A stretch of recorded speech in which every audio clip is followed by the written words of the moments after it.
Shin ko kun san cewa wato ba wa jarirai wato maganin tari yana iya kashe su lokaci guda? Kwarai da gaske. So kafin na kawo muku ya yake kashe jarirai, so kai follow, kai like, kai share domin wasu su amfana. So abu na farko dai wato mutanenmu sun gina akan wani abu.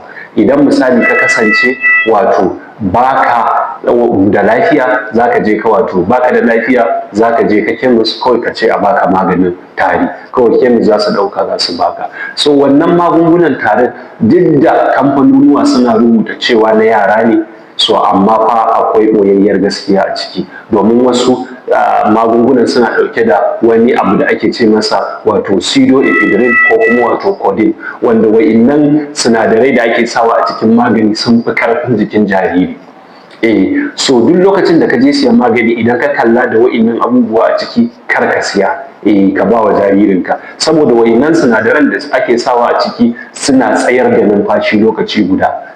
Saboda suna wato collapsing na wato airway, wato hanyar iska na babba ma bari kuma na yaro. So jikin yaro bai kai na babba wato inganci da kuma maturity ba, so shi yasa ba za su iya resistant ba. Sai ka ba wa yaro magani kaga kamar yayi bacci lif, ashe ya fece, kawai sai ka zo sai ya ce ɗauke ni a hankali.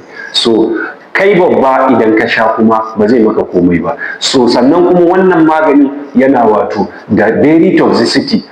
Toxicity sa idan kai babba ne wato hantarka za ta iya tace shi da kodarka, amma na yara ba za ta iya ba. So saboda haka sai su taru a cikin hantar yara da kuma koda, wato sai su kawo musu wato liver damage ko kuma kidney damage. Daga nan an samu matsala kenan, sai kaga yaro ya zo yayi da ƙarami ya samu ciwon hanta ko ciwon koda. So a kiyaye a lura. So idan ka ji daɗin wannan bidiyo kai follow, kai